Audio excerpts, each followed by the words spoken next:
चलिए, एक बहुत ही संवेदनशील और बहुत ही महत्वपूर्ण, बहुत ही विवादास्पद विचारधारा है जिसका नाम है टू नेशन थ्योरी, द्विराष्ट्रवाद का सिद्धांत, जिसके आधार पर भारत दो टुकड़ों में बटा, भारत और पाकिस्तान में। इसको द्विराष्ट्रवाद का सिद्धांत कहा जाता है। अंग्रेजी में क्या कहा जाता है? Two nation theory. Two nation theory के अनुसार, टू नेशन थ्योरी मानने वालों के अनुसार हिंदू और मुसलमान दो राष्ट्र हैं। दोनों के सोचने के ढंग, दोनों की जीवन शैली, खान पान, रीति रिवाज, पोशाक, संस्कृति बिल्कुल अलग है। ये कौन मानते हैं? टू नेशन थ्योरी को मानने वाले मानते हैं कि हिंदू और मुसलमान दो अलग अलग संस्कृति के प्रतिनिधि हैं। दोनों एक हो ही नहीं सकते। दोनों दो राष्ट्र हैं। क्या है? दोनों दो राष्ट्र हैं। हिंदुओं की कल्चरल आइडेंटिटी अलग है, मुसलमानों की कल्चरल आइडेंटिटी अलग है। और ये हाल में इसलिए चर्चा में है क्योंकि 22 अप्रैल 2025 को कश्मीर के पहलगाम में निर्दोष 26 पर्यटकों की हत्या पाकिस्तान प्रायोजित आतंकवादियों द्वारा कर दी गई। और उससे कुछ दिनों पहले ही माना जाता है कि पहलगाम हमला में संलिप्त आतंकवादियों को असीम मुनीर, जो पाकिस्तान के सेनाध्यक्ष हैं, उनके द्वारा एक भाषण में, एक लेक्चर में ये मैसेज दिया गया था, जिस मैसेज को सुनकर, समझकर आतंकवादियों ने पर्यटकों से उनका धर्म पूछकर मारा। जो मुसलमान थे, कहा जाता है, उन्हें छोड़ दिया गया। जो हिंदू थे, उन्हें मारा गया। यद्यपि एक मुस्लिम भी मारे गए जो कश्मीर के थे, जिन्होंने हिंदुओं को बचाने का प्रयास किया। तो असीम मुनीर ने क्या कहा था? पहलगाम हमला से ठीक कुछ दिनों पहले उन्होंने एक भाषण दिया था अपने देश में, पाकिस्तान में, कि हिंदुओं और मुसलमानों दोनों के धार्मिक कर्मकांड, रीति रिवाज, आचार विचार, सोचने समझने के ढंग, खान पान, पोशाक दोनों अलग अलग हैं। पाकिस्तान की बुनियाद है टू नेशन थ्योरी, द्विराष्ट्रवाद का सिद्धांत। और उन्होंने कहा था, वहां सुनने वालों में पाकिस्तान के पीएम शहबाज शरीफ भी बैठे हुए थे। उन्होंने कहा था कि आप अपने बच्चों को समझाइए, हमारे बाप दादा लड़े थे पाकिस्तान के लिए, टू नेशन थ्योरी के लिए लड़े थे। हमारे बच्चे, हमारे वंशज टू नेशन थ्योरी को न भूलें, उन्हें याद रखें। और टू नेशन थ्योरी का मतलब क्या है? हिंदू और मुसलमान दो राष्ट्र हैं, एक कभी नहीं हो सकते हैं। कुछ 50-100 साल पहले सर सैयद अहमद खान का नाम सुने हैं आप लोग सभी लोग जानते होंगे। उन्होंने कहा था, हिंदू और मुसलमान, भारत माता एक सुंदर दुल्हन की तरह है और हिंदू और मुसलमान उनकी दो आंखें हैं। ठीक है, लेकिन टू नेशन थ्योरी क्या मानता है? हिंदू और मुसलमान दो राष्ट्र हैं, एक साथ रह नहीं सकते हैं। ठीक है, आज हम इस थ्योरी की पड़ताल करेंगे, क्या यह सही है या अव्यावहारिक है। क्लियर है? तो टू नेशन थ्योरी को समझने के लिए हमें थोड़ा भारत के स्वतंत्रता संग्राम में जाना पड़ेगा। वो दौर था जब बंगाल का विभाजन हुआ था, हिंदू और मुसलमानों को अलग करने के लिए अंग्रेजों द्वारा किया गया था। और बंगाल भारतीय राष्ट्रवाद का केंद्र हुआ करता था ना। तो बंगाल और महाराष्ट्र में जो भारतीय राष्ट्रवाद उभर रहा था, जिससे अंग्रेजों को भारत में रहना दूभर हो सकता था। अंग्रेजों की सत्ता के लिए जो खतरा था, कौन? भारतीय राष्ट्रवाद, जो मजबूत हो रहा था। कहाँ? बंगाल में, महाराष्ट्र में। वंदे मातरम का नारा बंगाल में ही दिया गया था ना। तो उस बंगाल में जो राष्ट्रवाद था, उभर रहा था महाराष्ट्र में, उसको तोड़ने के लिए बंगाल का विभाजन किया गया। 1905 में फिर बंग भंग विरोधी आंदोलन हुआ, जिसमें हिंदुओं और मुसलमानों ने साथ मिलकर अंग्रेजों का विरोध किया। इससे पहले 1857 में भी हिंदू और मुसलमान दोनों ने मिलकर अंग्रेजों का विरोध किया था ना। ठीक है, शानदार एकता का परिचय दिया था। सभी जितने रजवाड़ी थे, चाहे हिंदू मुसलमान, सभी ने बहादुर शाह को अपना नेता या राजा बादशाह स्वीकार किया था। क्लियर है? तो उस समय जब उभर रहे राष्ट्रवाद से अंग्रेजी सत्ता को खतरा था, तो अंग्रेजी सत्ता की प्रेरणा से कुछ मुस्लिम जमींदारों ने अंग्रेजी सत्ता की प्रेरणा से अंग्रेजों के राजनीतिक लाभ को पूरा करने के लिए मुस्लिम लीग का गठन किया गया कि मुस्लिम लीग एक पार्टी होगी, एक संगठन होगी जो मुसलमानों के हित के लिए कार्य करेगी। तो ये थोड़ा सा द्विराष्ट्रवाद सिद्धांत की पृष्ठभूमि में हम चलते हैं, बैकग्राउंड में, पृष्ठभूमि में, और ज्यादा पीछे नहीं जाएंगे। नेशनल मूवमेंट के दौरान नेशनल मूवमेंट के दौरान 1906 में क्या हुआ? मुस्लिम लीग का गठन हुआ। क्लियर है? और 1909 में मुस्लिम लीग की जो अहम मांग थी, महत्वपूर्ण मांग थी, क्या? पृथक निर्वाचन प्रणाली। पृथक निर्वाचन प्रणाली का मतलब क्या था? एक ही क्षेत्र में मुसलमानों और हिंदुओं के लिए अलग उम्मीदवार, अलग मतदाता। समझ में आई बात? अलग निर्वाचन क्षेत्र, अलग मतदाता, अलग उम्मीदवार, एक ही क्षेत्र में। क्लियर है? जो बहुत ही अव्यावहारिक था, और कहा जाता है पृथक निर्वाचन प्रणाली ही पाकिस्तान के बनने की नींव था। ठीक है, पाकिस्तान की बुनियाद उसी दिन रख दी गई जिस दिन अंग्रेजों ने पृथक निर्वाचन प्रणाली को स्वीकार कर लिया, और कांग्रेस ने भी बाद में जाकर उसे एक्सेप्ट कर लिया। ये कब हुआ? 1909। क्या? पृथक निर्वाचन प्रणाली। मतलब पृथक निर्वाचन प्रणाली को मानने का मतलब क्या था? हिंदू और मुसलमान दोनों के हित अलग अलग हैं, तभी तो अलग मतदाता, अलग उम्मीदवार। ये यही हुआ ना, हिंदू और मुसलमान क्या है? अलग अलग है। ये टू नेशन थ्योरी की बुनियाद यही पड़ गई। क्लियर है? कब पड़ी? 1909 में। ठीक है, उसके बाद 1930 में इलाहाबाद अधिवेशन में अल्लामा इकबाल ने इसे और मजबूती दिया। किसने? अल्लामा इकबाल, मुस्लिम लीग के इलाहाबाद अधिवेशन में।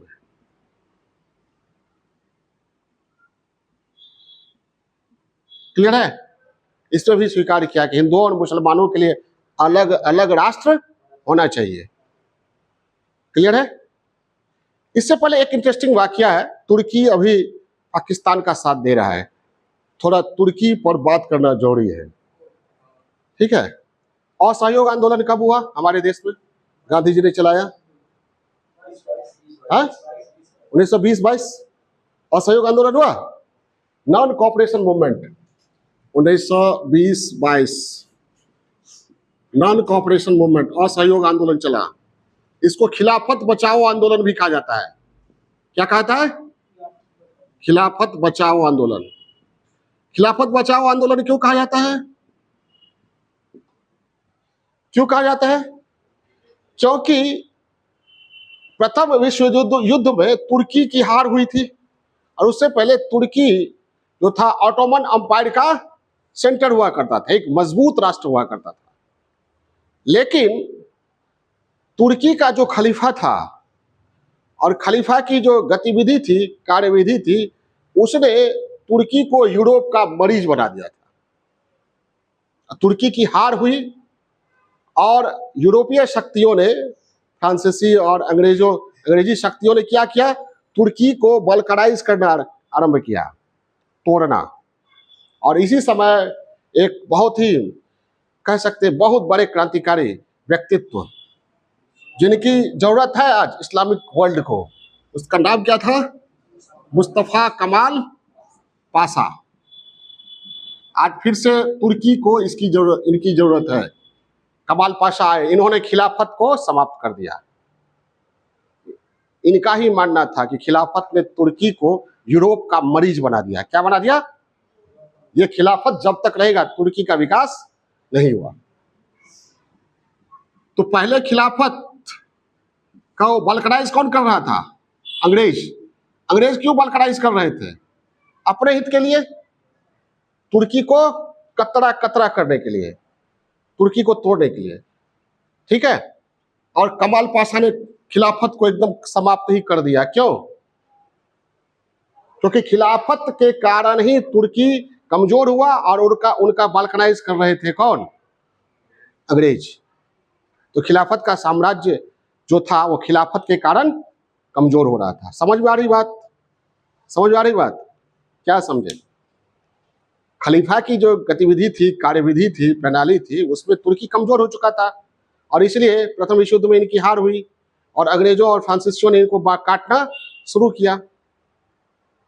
इसलिए कमाल पाशा जब आए उन्होंने खिलाफत को समाप्त कर दिया। ठीक है, खिलाफत समाप्त कर दिया। खिलाफत को औपचारिक रूप से पूरे विश्व के मुसलमानों का धार्मिक राजनीतिक गुरु प्रधान माना जाता था, भले हो न हो, औपचारिक रूप से माना जाता था। हाँ, तो ये था। कमाल पाशा ने आते आते क्या किया? खिलाफत को समाप्त कर दिया और तुर्की को मजबूत करना आरंभ किया।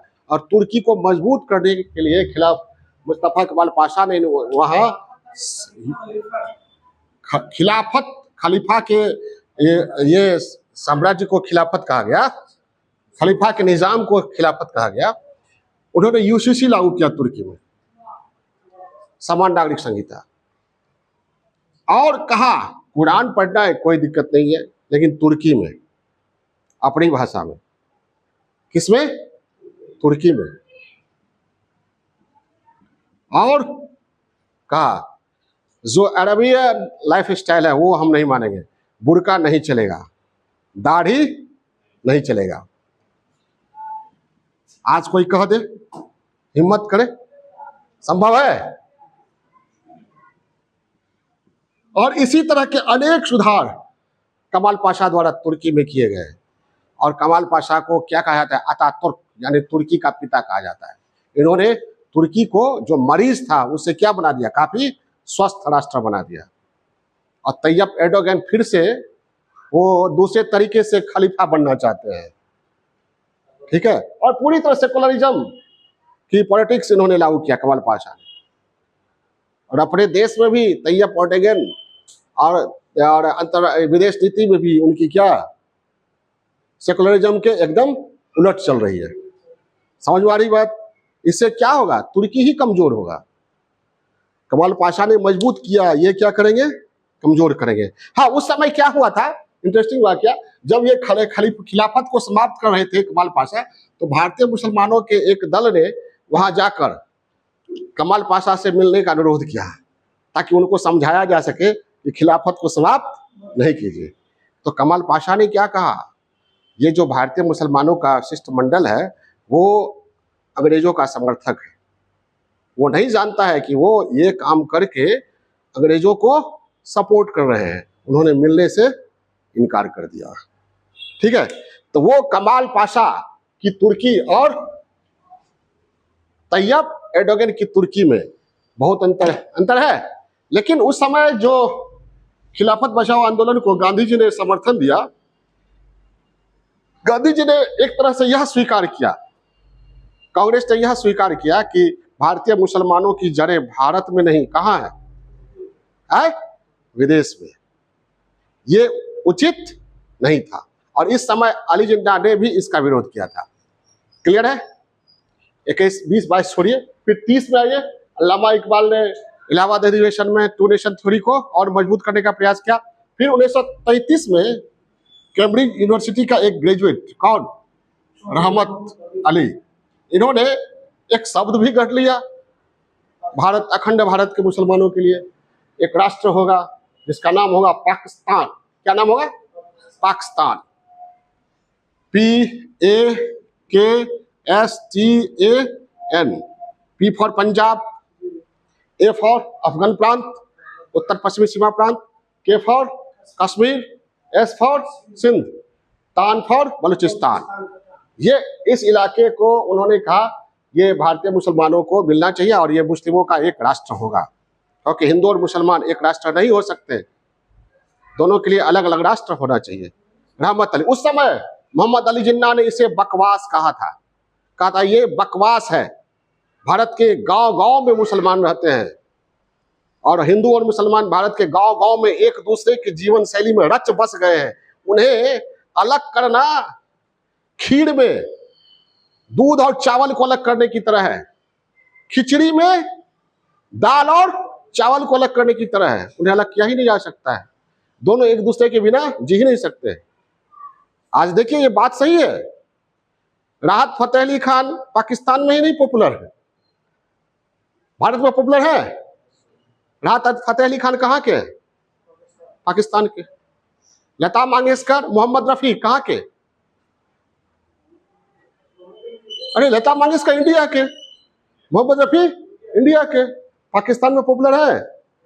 तब जिन बातों से पाकिस्तान और हिंदुस्तान के लोग झूमते हैं, जिन गीतों पर, संगीत पर, सोच पर, संस्कार पर, वे दोनों के क्या है? एक जैसे है। समझ में आई बात? तो उस समय मोहम्मद अली जिन्ना ने भी इसे एक्सेप्ट नहीं किया था। खैर हुआ, पाकिस्तान आ गया और जैसे जैसे भारत का राष्ट्रीय आंदोलन आगे बढ़ता गया, मजबूत होता गया, गांधी जी के नेतृत्व में स्वतंत्रता संग्राम मजबूत होता गया, वैसे वैसे टू नेशन थ्योरी को पाकिस्तान अंग्रेजों ने मजबूत करना आरंभ किया और इसके लिए उन्होंने मुस्लिम लीग को खूब आगे बढ़ाया। और फिर जब जब मोहम्मद अली जिन्ना की राजनीतिक शक्ति, उनका राजनीतिक आधार जब कमजोर होने लगा, तो उन्होंने पाकिस्तान को अपनी राजनीतिक कार्यशैली में एक महत्वपूर्ण अंग के रूप में स्वीकार कर लिया। ये समझ आई बात? टू नेशन थ्योरी को अली जिन्ना ने कभी कहा था क्या है ये? बकवास है। लेकिन राजनीतिक लाभ के लिए टू नेशन थ्योरी को मोहम्मद अली जिन्ना ने क्या किया? एक्सेप्ट कर लिया, अपनी राजनीतिक कार्यप्रणाली का अभिन्न अंग बना लिया। और उसी के तहत 1940 में कौन? मुस्लिम लीग का कौन अधिवेशन? लाहौर में एक प्रस्ताव पारित हुआ पाकिस्तान प्रस्ताव पारित हुआ ना, जानते हैं ना। और 1947 में क्या हुआ? ठीक है, इससे पहले की कहानी विस्तार में हम नहीं जाएंगे। मुस्लिम लीग ने डायरेक्ट एक्शन डे मनाया, सिद्ध करने का प्रयास किया, कांग्रेस पर दबाव डालने का प्रयास किया, अंग्रेजों पर दबाव डालने का प्रयास किया कि एक अलग राष्ट्र होना चाहिए मुसलमानों के लिए। और 47 में भारत का विभाजन हो गया। क्या बना?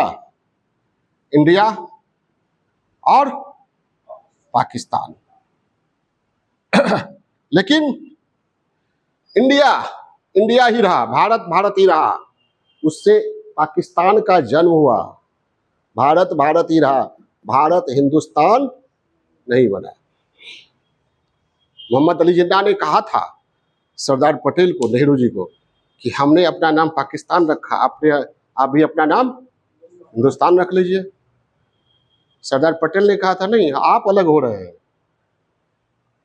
भारत नया राष्ट्र बन नहीं रहा है, आप उससे अलग हो रहे हैं, भारत ही रहेगा।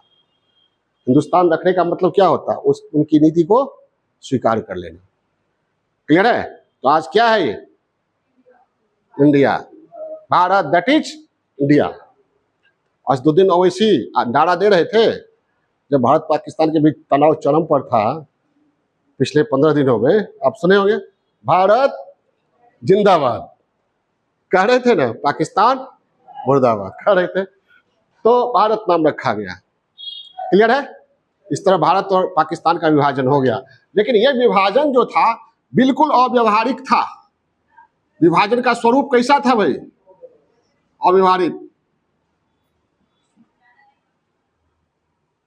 अव्यवहारिक था। मात्र 73 दिन में, कितने दिनों में? 73 दिन में रेड क्लिफ ने सीमा खींच दिया। सत्ता पाने की हड़बड़ी थी, परिणाम क्या हुआ? हिंदुओं और मुसलमानों के आंगन से, आंगन का इधर वाला घर चला गया हिंदुस्तान में, और इधर वाला घर चला गया पाकिस्तान में। गांव चला गया पाकिस्तान में, गांव का खेत हिंदुस्तान में।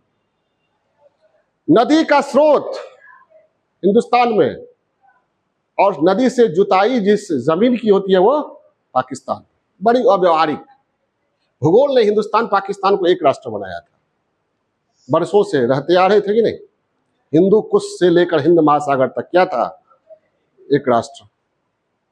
लेकिन भारत के अनेक टुकड़े हुए, और सिर्फ दो चीजों के कारण, धर्म और जाति। क्लियर है? तो सीमा खींच दिया, और फिर चूंकि इन लोगों ने सिद्ध करने का प्रयास किया कि हिंदू और मुसलमान क्या है, दो राष्ट्र है, तो जमकर दंगा फसाद हुआ। कहा जाता है विशाल जनसैलाब, जनसमुद्र उमड़ पड़ा। पाकिस्तान से मुसलमान भागकर जाने लगे कहां? हिंदुस्तान। और हिंदुस्तान से हिंदू भागकर आने लगे कहां? सॉरी, पाकिस्तान से हिंदू भागकर आने लगे कहां? हिंदुस्तान। और कहा जाता है 21 लाख लोग मारे गए। ठीक है, 21 लाख। कई लोग तो कहते ये तो सरकारी आंकड़ा होगा ना, करोड़ों मारे गए होंगे। उसमें कोई गणना हुई थी कहां कहां मारे गए? सरकारी आंकड़ा वैसे ही वास्तविक आंकड़ा से क्या होता है? ज्यादा होता है, कम होता है? काफी कम होता है, काफी कम होता है। तो करोड़ों लोग मारे गए, घर बेआसरा हो गए। ठीक है, हजारों लाखों लोग, बच्चे अनाथ हो गए। ठीक है, महिलाएं विधवा हो गई, बच्चे बुजुर्ग क्या हो गए? बेसहारा हो गए। इसलिए कहा जाता है, बहुत लोग कहते हैं कि हिंदुस्तान पाकिस्तान को बांटने वाली जो राजनीति करने वाले थे, चाहे वो हिंदुस्तान के रहे हो या पाकिस्तान को, उनको इतिहास कभी माफ नहीं करेगी। अगर ये उस समय के राजनेता, चाहे पाकिस्तान के हो या हिंदुस्तान के, अगर सही ढंग से राजनीति करते तो इस तरह के दंगे फसाद नहीं होते। क्लियर है? तो ये क्या था? विभाजन अव्यवहारिक था। आप यहां पर समझिए एक बात कि क्यों अंग्रेजों ने क्यों रुचि लिया। भारत के जो नेशनल मूवमेंट के उस समय में पॉलिटिशियन थे उन्होंने, और मुस्लिम लीग के पॉलिटिशियंस ने हड़बड़ी में अलग अलग प्रधानमंत्री, राष्ट्रपति बनने के लिए हिंदुस्तान का क्या किया? दो टुकड़ा कर दिया। समझ आई बात? तो उनका तो राजनीतिक लाभ था, जल्दी से हमको दो भारत और पाकिस्तान आ जाओ, quit India, divide India and quit India, ताकि हम प्रधानमंत्री बने, राष्ट्रपति बने, वगैरह वगैरह वगैरह। ठीक है, अंग्रेजों ने सोचा कि अंग्रेज द्वितीय विश्व युद्ध में अब पहले वाले सुपर पावर नहीं रहे, यूएसए और रसिया आ गया था इंग्लैंड और फ्रांस की जगह, और यूएसए अमेरिका भी दबाव बना रहा था अंग्रेजों पर भारत को छोड़ने के लिए, और रसिया भी। अमेरिका चाह रहा था क्या? भारत में डेमोक्रेसी आए, भारत का बड़ा बाजार, वहां इन्वेस्टमेंट करेंगे। रसिया क्या चाह रहा था? साम्यवाद का विस्तार करेंगे, वहां कम्युनिस्ट पार्टी का विस्तार करेंगे। दोनों दबाव डाल रहे थे किस पर? अंग्रेजों पर। इसलिए अंग्रेजों ने भारत छोड़ने का निर्णय लिया। लेकिन यूरोप और अमेरिका की जो बहुत बड़ी राजनीति थी, high profile politics, international geopolitics, वो यह मानकर चल रही थी कि अविभाजित भारत भविष्य में यूरोप और अमेरिका की सुप्रीमेसी को चुनौती दे सकता है, क्योंकि अखंड भारत पूरे विश्व में सुपर पावर के रूप में रह चुका है। याद कीजिए, प्राचीन भारत जब अखंड भारत था, हिंदू कुश से कहा हिंद महासागर तक अखंड भारत था, उस समय ग्लोबल जीडीपी का 25% भारत का होता था। पूरी दुनिया की जीडीपी का कितना? 25% भारत का होता था। और एक यूरोपीय इतिहासकार कहता है कि भारत दलदल के समान है, बुलियन यानी सोना चांदी कहीं भी हो दुनिया में, चला आता है, अंत में इस दलदल में विलीन हो जाता है। भारत अपना दोनों हाथ फैलाता है और बुलियन को समेट कर अपने में समा लेता है। यह कौन कह रहा है? यूरोपियन इतिहासकार। एक प्लिनी इतिहासकार थे, एक संभवतः इटली का, वे बार रोते हैं कि यूरोप का बुलियन जा रहा है, जा रहा है। ऐसे में लग रहा था यूरोपियन पॉलिटिशियंस को कि फिर से भारत सुपर पावर बन सकता है। तो क्यों ना कुछ ऐसा किया जाए कि ये हमेशा उलझा रहे और कभी भी दुनिया का सुपर पावर तो दूर, एशिया का सुपर पावर भी न बन सके। तो डिवाइड कर दो, विराष्ट्रवाद, टू नेशन थ्योरी को मजबूत आधार दो, डिवाइड करो, भारत और पाकिस्तान बना, फिर पाकिस्तान दो टुकड़ों बटा, बांग्लादेश, पाकिस्तान फिर इंतजार कर रहा है 3-4 टुकड़े बटने का, पख्तूनिस्तान, बलूचिस्तान, और सब आपस में उलझे रहे। अशोक का इंडिया, सम्राट अशोक का इंडिया 5-6 देशों में विभाजित होकर क्या आपस में मार काट करे और खूब पीट ठोके, लाहौर उड़ा दिया, दिल्ली उड़ा दिया। ठीक है, क्या ये भारत और पाकिस्तान क्या दो अलग देश थे? एक ही देश है, दो टुकड़े में बंटकर आपस में लड़ रहे हैं और बाकी समस्याएं बहुत है दोनों के सामने, गरीबी, बेरोजगारी, भूखमरी, कुपोषण बहुत है। दोनों अगर एक हो जाए, भारत, पाकिस्तान, बांग्लादेश, कम से कम इसका फेडरेशन हो जाए, संघ हो जाए, सभी अपना स्वायत्त रहे लेकिन संघ हो जाए और समझदारी हो, धर्म और जाति को क्या करे, अलग कर दिया जाए। एक आदर्श, हम आदर्श के तौर पर कह रहे हैं, व्यवहार में शायद संभव नहीं हो, ठीक है, लेकिन आदर्श जो है कभी तो था ना, ऐसा नहीं था कि नहीं था, कभी था। ये पूरा ये उपमहाद्वीप एक था ना, तो क्यों नहीं हो सकता है? आज के जमाने में तो संभव है। जब ना इंफॉर्मेशन टेक्नोलॉजी था, ना रेलवे था, तब एक था, आज क्यों नहीं हो सकता है? और जब एक हो जाए तो भारत कहां से कहां जा सकता है? 3 ओर से भारत घिरा हुआ है, किससे? समुद्र से। यानी पूरे विश्व के एक्सपोर्ट इंपोर्ट को ये क्या कर सकता है? दिशा, डायरेक्शन दे सकता है, अपने अनुसार मोड़ सकता है। पहले मोड़ता था, मोड़ने की क्षमता थी भारत में। याद कीजिए सिल्क रूट, और बुलियन कैसे आ जाता था भारत में, भारत के दलदल में समा जाता था पूरी दुनिया से। वही ट्रेड, हमारा ये समुद्री विस्तार, तो भारत में सुपर पावर बनने की क्षमता थी। तो भारत में या एशिया वालों को उलझाए रखो ताकि यूरोप की बराबरी न कर सके। क्लियर है? आज भी वही पॉलिटिक्स चल रही है। ठीक है, कोई पाकिस्तान को सह दे रहा है, कोई हिंदुस्तान को सह दे रहा है, और हथियार बेच रहा है दोनों तरफ से। पाकिस्तान भी खरीद रहा है और हिंदुस्तान भी खरीद रहे हैं। ठीक है, और दूसरे के हथियारों का यूज करके दोनों वाहवाही ले रहे हैं, एक दूसरे को मार रहे हैं। पाकिस्तान का नारा था कि सूखी रोटी खाएंगे, परमाणु बम बनाएंगे। किसको मारने के लिए भाई? किसको मारने के लिए? भारत को। भारत कौन? जिसका वो अभिन्न अंग था। भारत के लोग कहते हैं पाकिस्तान को मिटा दो। पाकिस्तान कौन? जो भारत का अभिन्न अंग था। आज भी जीवन शैली को काट सकते हैं।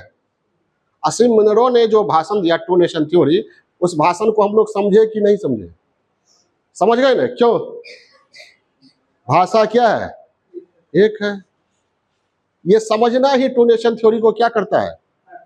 काट देता है। समझ गए? एक राष्ट्र न होते तो बात समझते ही नहीं। क्लियर है? तो ये अंग्रेजों, ये बहुत बड़ी पॉलिटिक्स थी, और उस वो पॉलिटिक्स में सफल रहे यूरोप वाले कि असफल रहे जी? सफल रहे। इतना गोला बारूद, एयर डिफेंस सिस्टम, मिसाइल, परमाणु बम भारत और पाकिस्तान ने जो किया है, अपने डिफेंस पर जो एक्सपेंडिचर किया है, ठीक है, वो अगर मोड़ दे सोशल इकोनॉमिक सेक्टर में तो कितना कुछ हो सकता है। समझ में आई बात?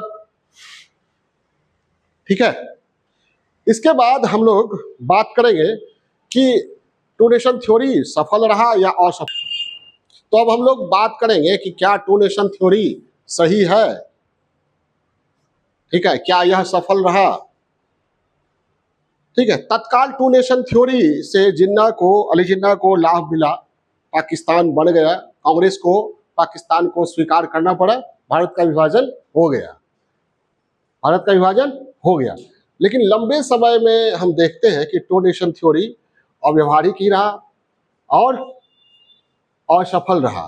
कैसे असफल रहा, इस पर बात करेंगे हम लोग। सफलता तत्काल मिली, तत्काल सफलता मिली, कैसे?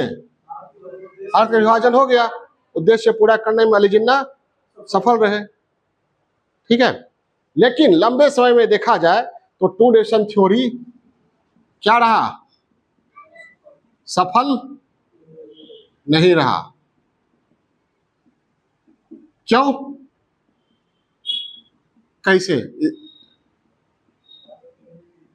सबसे पहले हमारे देश का नाम हिंदुस्तान पड़ा, भारत दैट इज इंडिया, यही है ना, shall be union of states हमारे संविधान में कहा गया है। तो क्या नाम पड़ा, इंडिया, भारत। दूसरा, पाकिस्तान बना किस आधार पर, धर्म के आधार पर। हिंदू और मुसलमान दो राष्ट्र है, लेकिन शीघ्र ही पाकिस्तान के दो टुकड़े हुए, किस आधार पर, भाषा के आधार पर। तो बांग्लादेश का बनना यह सिद्ध करता है कि हिंदू और मुसलमान दो अलग अलग राष्ट्र नहीं है। राष्ट्र से ज्यादा महत्वपूर्ण क्या है, कुछ और बातें हैं, जैसे भाषा। पाकिस्तान का दो टुकड़ों में बंटना, किसमें, टुकड़ों में बंटना, पाकिस्तान और बांग्लादेश। क्या सिद्ध करता है कि टू नेशन थ्योरी क्या रहा, असफल रहा। नहीं तो बांग्लादेश में अधिकांश आबादी क्या आज भी मुस्लिम है, वे अलग देश की मांग करते नहीं, कहते हैं हम मुस्लिम मुस्लिम भाई भाई। तीसरी बात, अगर सभी मुसलमान एक राष्ट्र होते तो विश्व में मुसलमानों का क्या होता, एक देश होता। कितने देश है, कम से कम 56 देश है। इसका मतलब राष्ट्र का आधार धर्म हो सकता है, आए? धर्म नहीं है। हाँ, भाषा हो सकता है, जीवन शैली हो सकती है, धर्म नहीं हो सकता है, ठीक है।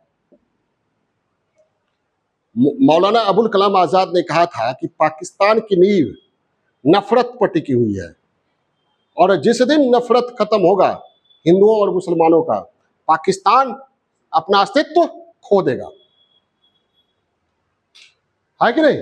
हिंदू और मुसलमान के धार्मिक कर्मकांड अलग है, इस भारतीय उपमहाद्वीप में हिंदू और मुसलमान जो रहते हैं, लेकिन जीवन शैली क्या है, एक है। तभी तो आसिम मुनीर जब बोल रहे थे तो हम लोग भी सारी बातें समझ रहे थे, क्लियर है। जो संगीतकार गीतकार यहाँ पॉपुलर है वही वहां भी पॉपुलर है, गजल गायक जो यहाँ पॉपुलर है वही वहां भी पॉपुलर है, ठीक है। उसके बाद हमारे, और पाकिस्तान आज बना कि मुसलमानों का एक देश होगा, लेकिन आज वहां बलूचिस्तान के लिए आंदोलन चल रहा है, पख्तूनिस्तान के लिए आंदोलन चल रहा है।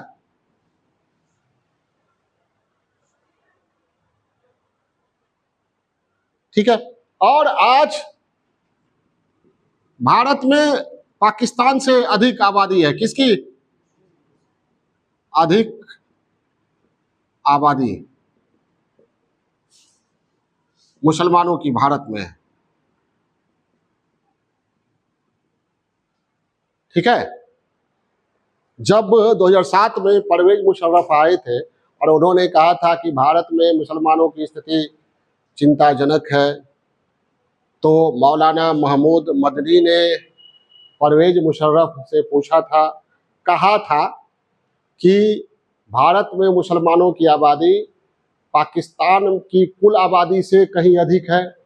परवेज मुशर्रफ जो पाकिस्तान के उस समय जनरल थे, तानाशाह थे, आए थे भारत आगरा वार्ता में, वाजपेयी जी की सरकार थी, उन्होंने कहा था, हाँ स्वीकार किया था कि पाकिस्तान की कुल आबादी से अधिक मुस्लिम आबादी कहाँ रहती है, भारत में।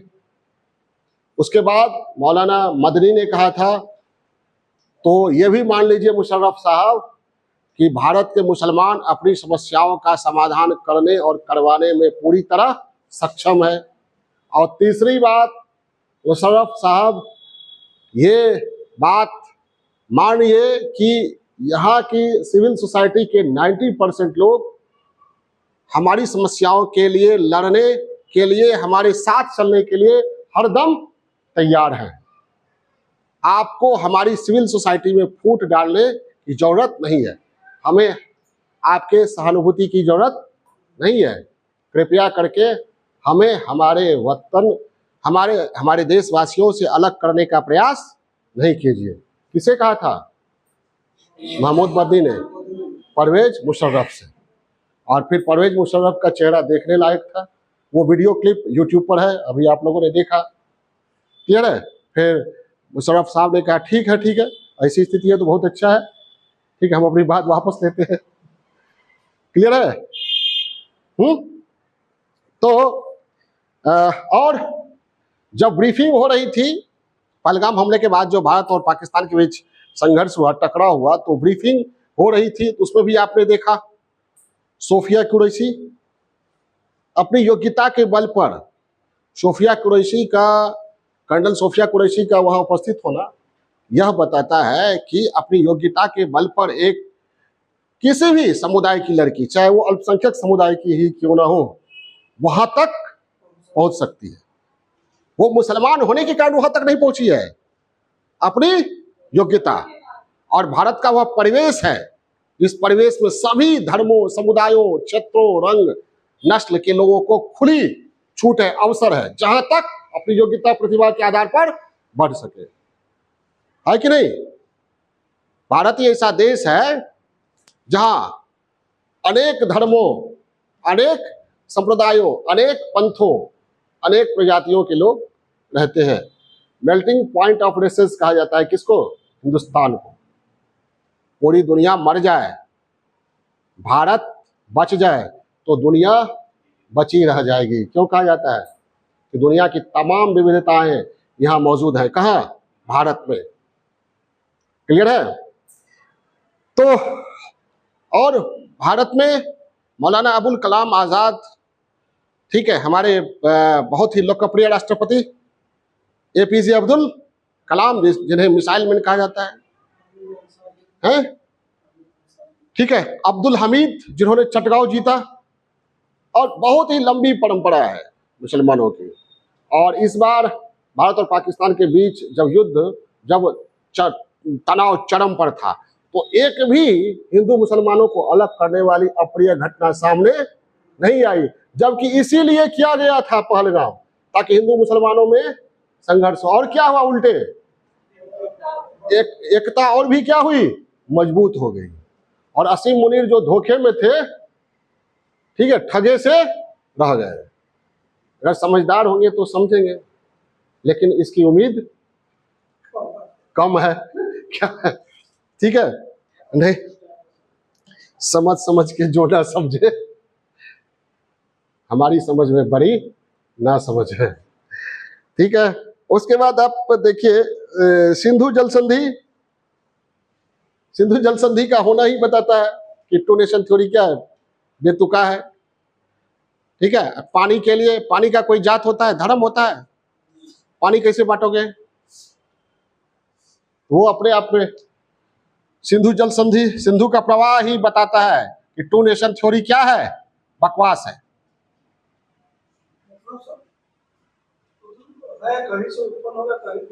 हाँ, तो वो नहीं, वो पूरा एक प्रदेश है।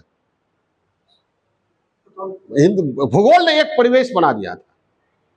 सब सिंध प्रदेश, सिंधु सर्वाधिक पवित्र नदी मानी गई थी ना। सब सिंध प्रदेश में ही भारत भैया उपमहाद्वीप की मूल संस्कृति कहां पनपी? सप्त सिंधु प्रदेश में। भूगोल ने एक प्रदेश बना दिया ना। एक नदी का इलाका एक अलग वाटर सेट बनाता है, जल संभर बनाता है ना। हाँ, तब प्रकृति ने तो एक बना दिया, एक साथ रहना, खाना पीना, सब कुछ। नदी केवल पानी की धारा नहीं होती है, अपने जहां जहां बहती है उस इलाके के कल्चर को, हर चीज को, सोच को, संस्कृति को क्या आकार देती है, भाषा को। समझ आई बात? तो ये उसके बाद आइए, जो जो बिहार और यूपी के बहुत सारे मुसलमान गए कहां? पाकिस्तान। और जो यहां से गए वे वहां आज भी मुहाजिर कहलाते हैं, उनके साथ भेदभाव होता है। ठीक है, सिंध प्रांत, पाकिस्तान में सिंध प्रांत है, ठीक है, और वहां के विधानसभा में, पाकिस्तान के सिंध प्रांत में विधानसभा है, वहां के एक सदस्य सैयद एजाज उल हक, कुछ दिनों पहले यूट्यूब पर उनकी एक वीडियो क्लिप वायरल हुई थी, आप लोग देखे होंगे। वे कहते हैं, हाँ मैं बिहारी हूं, मुझे गर्व है, मैं गर्व से कहता हूं मैं बिहारी हूं, क्योंकि वहां बिहारी कहकर बिहारी समुदाय को हतोत्साहित, अपमानित करने का प्रयास किया जाता है। एजाज उल हक के इस वीडियो क्लिप से यही सिद्ध होता है। कहा जाता है वहां कराची में औरंगी टाउन है, जहां बिहारी समुदाय के बहुत सारे लोग रहते हैं, तो बिहार से गए थे, आज भी उन्हें बिहारी कहकर चिढ़ाया जाता है। यानी उनकी पहचान मुसलमानों की है, ये लोग नहीं मानते हैं। क्या मानते हैं? बिहारी है। तभी तो जोर से चिल्ला रहे थे। चिल्लाने के लिए बिहार से कहा गया था, यहां से भारत के लोगों ने सिखाया, उनके साथ भेदभाव हो रहा था और पीढ़ी दर पीढ़ी हो रहा था, तभी उन्हें चिल्लाना पड़ा कि हाँ मैं बिहारी हूं, गर्व से कहता हूं कि मैं बिहारी हूं, बिहारी होने पर मुझे गर्व है। ठीक है, और पूरी बात अगर ना सुने कोई ठीक से, तो उस वीडियो क्लिप में लगेगा क्या, कोई बिहार का व्यक्ति, सांसद दिल्ली के संसद में चिल्ला रहा है। समझ में आई बात? तो ये बताता है कि क्या क्षेत्रीय पहचान जो है वह धार्मिक पहचान से ज्यादा महत्वपूर्ण है। ठीक है, तो ये है क्षेत्रीय पहचान ज्यादा महत्वपूर्ण है। और वही वहां बलूचिस्तान, पख्तूनिस्तान, क्लियर है?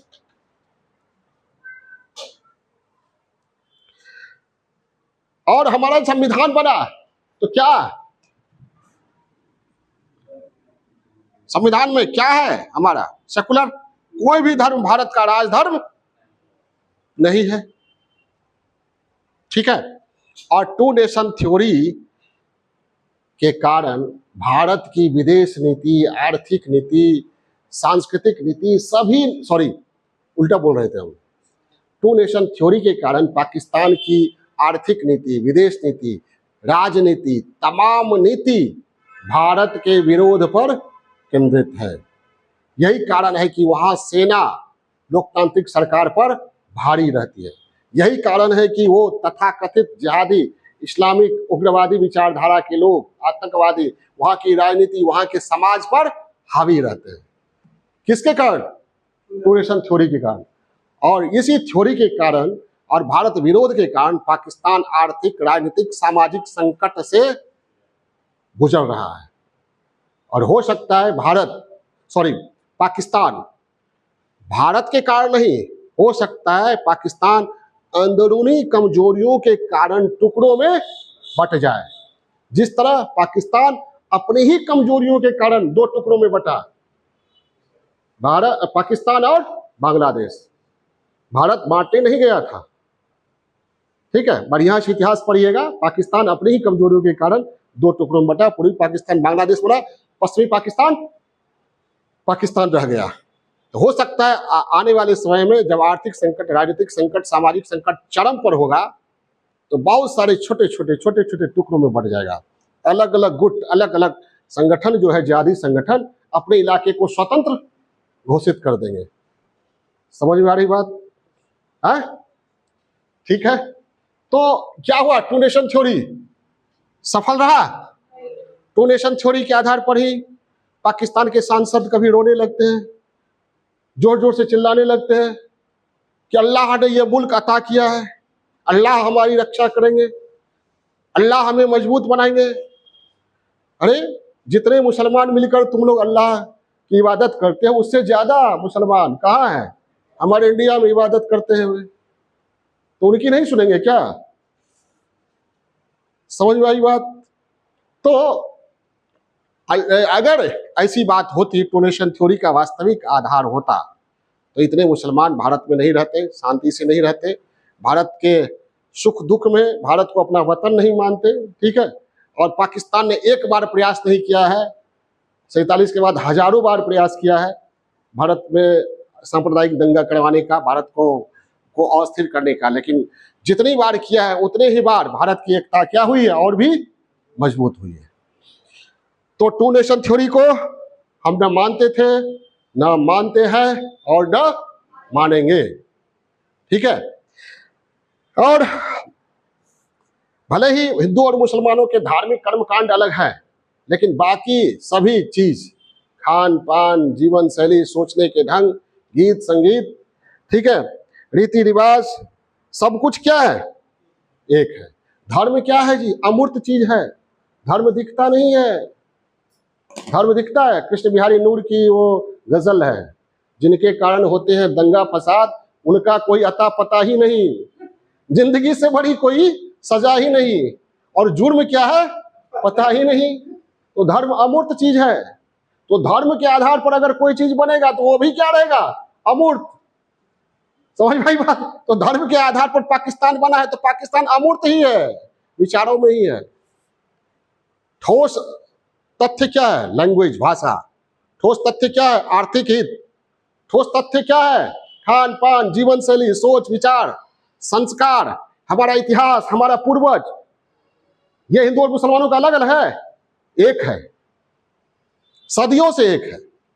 भले मुस्लिम आए होंगे कहीं से, लेकिन हजारों साल में, सैकड़ों साल में यही रचे बसे हैं। यहाँ के मुसलमानों का जो ये समाधि है वो भी कहाँ बनेगा? यही बनेगा। यही की आबो हवा, यही की मिट्टी से उनके नसों में, उनके रगों में भी खून दौड़ता है। तो टू नेशन थ्योरी क्या है? सफल नहीं है। क्यों? विचारधारा है, अमूर्त है, ठीक है। ठोस जीवन शैली या ठोस तथ्य पर आधारित नहीं है। ठोस तथ्य पर आधारित नहीं है, इस बात को समझे, समझे ना? क्लियर है? गुलाब जामुन हम भी खाते खुश होते हैं, मुसलमान भाई भी खाते खुश होते हैं, मटन वो भी खाते हैं, हम भी खाते हैं, ठीक है। रफी के गीत हम भी सुनते हैं, वो भी सुनते हैं। ऐसा थोड़ी रफी का गीत सुनते ही उनको धक्का लग जाता है मुसलमान हिंदुओं को। राहत अली खान का सॉरी और लता मंगेशकर का गीत सुनकर मुसलमानों को धक्का लग जाता है, ऐसा थोड़ी है। क्लियर है? अमिताभ बच्चन की फिल्म वो भी देखते हैं, हम भी देखते हैं, शाहरुख सलमान की फिल्म वो भी देखते हैं और हम भी देखते हैं। क्लियर है? तो भारत की अपनी अलग संस्कृति है, कंपोजिट कल्चर, गंगा जमुनी संस्कृति, जो अरब, यूरोप, अमेरिका से बिल्कुल अलग है। भारत का अपना मिजाज है। ये बात और है कि धर्म और जाति ने भारत के मिजाज को बिगाड़ने का प्रयास किया है, लेकिन वो बिगाड़ क्या है? अस्थायी है। भारत एक है, एक था और एक रहेगा। पूरा भारतीय उपमहाद्वीप, जिसमें हिंदुस्तान है, पाकिस्तान है, बांग्लादेश है, अफगानिस्तान है, इसका मिजाज एक ही है, एक ही मूल संस्कृति है। इसको स्वीकार करना पड़ेगा। और जिस दिन इन देशों के लोगों ने इस बात को स्वीकार कर लिया, ठीक है, ये सारे देश मिलकर विश्व के सबसे महत्वपूर्ण राष्ट्र बनने की क्षमता रखते हैं। ठीक है, कोई क्वेश्चन? नहीं, चलिए।